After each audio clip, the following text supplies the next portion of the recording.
இன்றைக்கி நம்ம பெரி peri chicken தான் செய்ய போகிறோம். ஸோ 1 கிலோ சிக்கன் வாங்கிட்டு வந்திருந்தேன். தோலெல்லாம் உரித்து நம்ம க்ளீன் பண்ணி வச்சுக்கலாம்.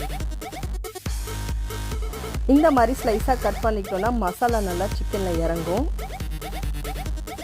இந்த மாதிரி பண்ணிட்ட பிறகு தென் நம்ம இஞ்சி பூண்டு பேஸ்ட்டு போட்டு நல்லா கலரி விட்டுக்கலாம். கொஞ்சோண்டு நான் பெரி பெரி பவுடர் ஆட் பண்ணியிருக்கேன். ஸோ அதில் லெமன் ஃப்ளேவர் இருக்கிறதுனால உப்பு போட்டுக்கலாம். 1 கிலோ சிக்கனுக்கு ஒரு பேக்கெட் 65 மசாலா ஃபுல்லாக நான் போட்டிருக்கேன். நல்லா கலரி விட்ட பிறகு தயிர் கொஞ்சம் போட்டு கலரி இதை ஒரு 45 மினிட்ஸ் அப்படியே நம்ம ஊற விடுவோம். பேன் நல்லா சூடாகிடுச்சு. இப்போது 65 மசாலா போட்டு நம்ம கலரி வச்சுருந்த சிக்கனை போட்டுக்கலாம். சூப்பராக சாஃப்டாக வெந்திருக்கு. இப்போது பெரி பெரி மசாலா நம்ம தூவிட்டு கொஞ்சம் அதில் கொரியாண்டரை தூவி விட்டுக்கலாம். இதுதான் நான் யூஸ் பண்ண பெரி பெரி மசாலா.